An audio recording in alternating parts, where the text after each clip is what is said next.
Masa depan Andre Onana di Manchester United kembali menjadi topik perbincangan hangat. Sang kiper utama kini disebut-sebut bisa saja meninggalkan Old Trafford pada bursa transfer musim panas ini.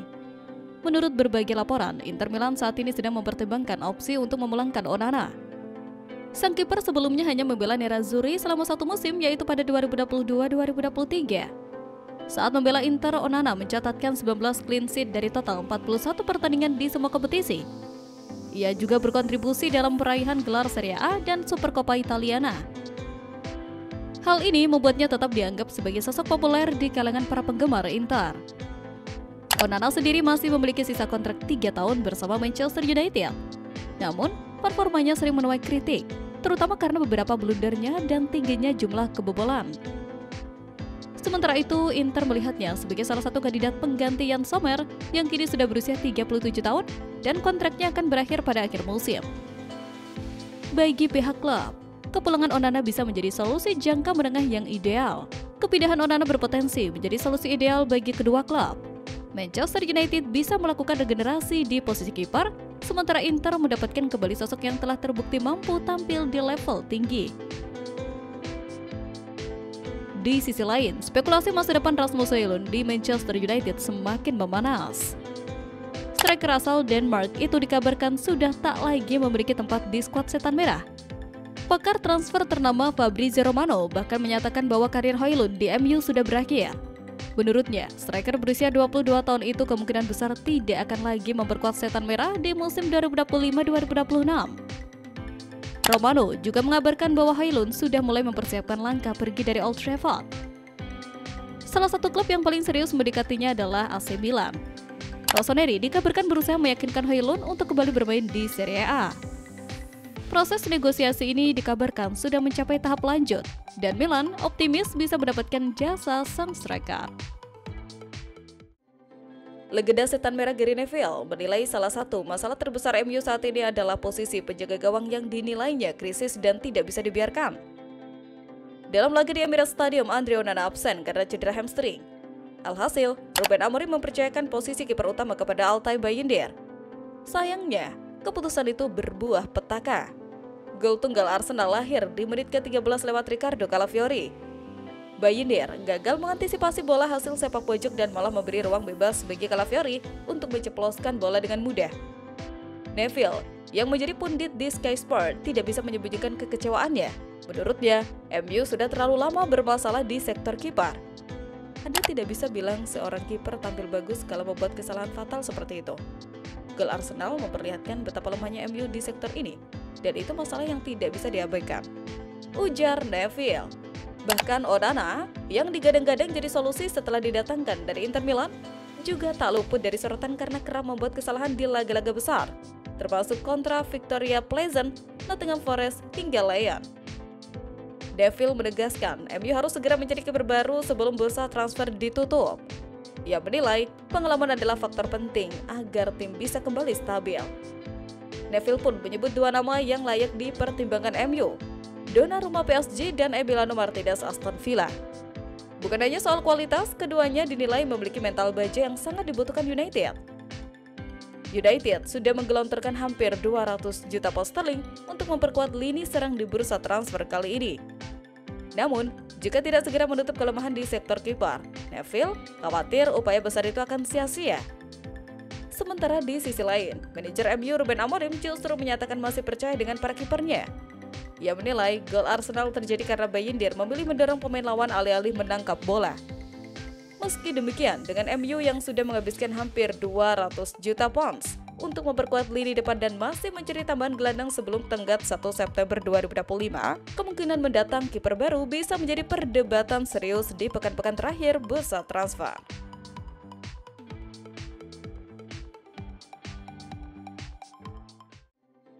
Manchester United memulai musim baru 2025-2026 dengan wajah yang benar-benar berbeda.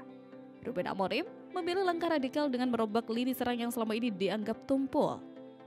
Berada di bawah asuhan Ruben Amorim dalam separuh lebih perjalanan musim lalu, MU gagal total dengan catatan 32 gol dalam 27 pertandingan Liga, salah satu rekor terburuk dalam sejarah klub sepak bola modern. Dengan biaya belanja mencapai 200 juta pounds, Amorim membangun ulang skuadnya dengan visi baru. Laga kontra Arsenal di Old Trafford memang berakhir dengan kekalahan, namun atmosfer yang tercipta berbeda. Dua rekrutan anyar, Bryan Mbeumo dan Matheus Cunha, menunjukkan kualitas yang sudah lama hilang dari lini serang United.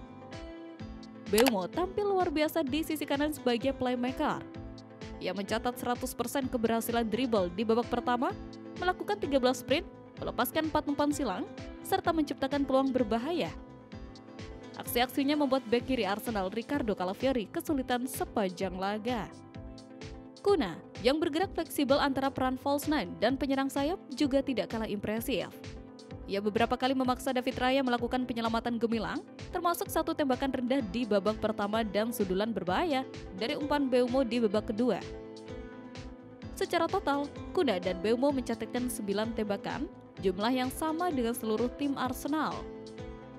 Meski belum mencatatkan gol, keduanya sukses menghidupkan kembali gairah Old Trafford. Kehadiran dua penyerang ini mengubah suasana stadion yang selama ini muram. Para supporter akhirnya kembali melihat United yang berani menyerang, penuh energi, dan mampu membuat lawan tertekan. Mereka menciptakan banyak peluang dan berada di posisi yang tepat. Mereka berbahaya dan ancaman nyata. Saya yakin ini baru permulaan. Mereka akan lebih baik lagi nanti, ujar Kapten Bruno Fernandes usai laga. Ruben Amorim mengakui pentingnya dua pemain barunya tersebut. Sementara itu, Gyökeres yang diharapkan bisa jadi mesin gol Arsenal di laga ini malah tampil melempem. Sepanjang berada di lapangan, Gyökeres tidak mampu berbuat banyak. Dia gagal melepaskan satu pun tembakan, cuma memenangi 2 dari 7 kali duel, lalu cuma berhasil menaklukkan lawan di udara sekali dari 6 percobaan, dan 11 kali kehilangan bola. Dia cuma 29 kali menyentuh bola dan melepaskan 9 umpan. Performa Gyökeres ini jadi pembicaraan di dunia maya. Banyak fans rival yang mengejek dan menilai pemain asal Swedia itu tak pantas dihargai 60 juta pounds. Simak laga panas MU versus Arsenal malam ini. 3 pemain baru MU siap jadi ancaman serius bagi Arteta, termasuk Bournemouth yang baru didatangkan. Pertandingan ini bukan sekedar duel 3 poin, tetapi juga ajang pembuktian bagi 3 pemain baru yang siap menghancurkan strategi Mikel Arteta. Siapa saja mereka? 1. Benjamin Sesko, Bournemouth yang ditakuti. Meski mungkin dimulai dari bangku cadangan karena belum lama bergabung, striker tinggi besar ini punya rekam jejak mencetak gol di level tertinggi. Jika diberi kesempatan, ia bisa menjadi penentu kemenangan setan merah. 2. Matheus Cunha, gelandang serang penuh kreativitas. Dibeli dari Wolverhampton Wanderers, Matheus Cunha diharapkan menjadi motor serang MU. Kemampuannya mengolah bola dan visi permainannya bisa menjadi senjata untuk menebus pertahanan Arsenal yang solid. 3. Bryan Mbeumo, speedster pengganti Anthony. Bryan Mbeumo yang didatangkan dari Brentford punya kecepatan dan teknik dribbling yang bisa mengacak-acak sisi pertahanan Arsenal. Pelatih Ruben Amorim kemungkinan akan memainkan formasi ofensif dengan penyerang Sesko atau Rasmus Højlund, gelandang serang Bruno Fernandes, Matheus Cunha, Bryan Mbeumo, kemudian gelandang bertahan Casemiro, Kobbie Mainoo. Di sisi pertahanan ada Dalot, Martinez, Maguire, dan Sal. Sementara itu West Brom resmi mengamankan tanda tangan gelandang muda Manchester United Toby Kohler dengan status pinjaman hingga akhir musim 2025-2026. Kesepakatan ini mengakhiri persaingan sejumlah klub Championship yang sebelumnya juga meminati jasa pemain berusia 20 tahun tersebut. Pelatih Ryan Mason memang tengah berupaya memperkuat sektor tengah timnya, dan kehadiran Toby akan menambah kedalaman lini tengahnya. Penampilannya yang konsisten membuatnya menjadi salah satu talenta muda yang banyak diperbincangkan di Inggris. Di berita yang berbeda pula, Roma disebut telah mengajukan tawaran senilai 23 juta euro dengan skema pinjaman plus kewajiban membeli. Syaratnya, Manchester United harus memperpanjang kontrak Sancho yang saat ini akan berakhir pada 2026. Demi memperlancar kesepakatan, sang pemain rela memangkas gajinya hingga setengah dari yang ia terima di Inggris, dengan Roma menyiapkan paket 5-6 juta euro per musim plus bonus. Langkah Roma semakin realistis setelah mereka mendekati kesepakatan menjual gelandang Manu Kone yang bisa mendatangkan dana lebih dari 40 juta euro. Uang ini akan menjadi amunisi utama untuk menuntaskan transfer Sancho. Bagi United, melepas Sancho berarti memangkas beban gaji dan memberi keleluasan bagi pelatih Ruben Amorim untuk merombak tim sesuai rencana.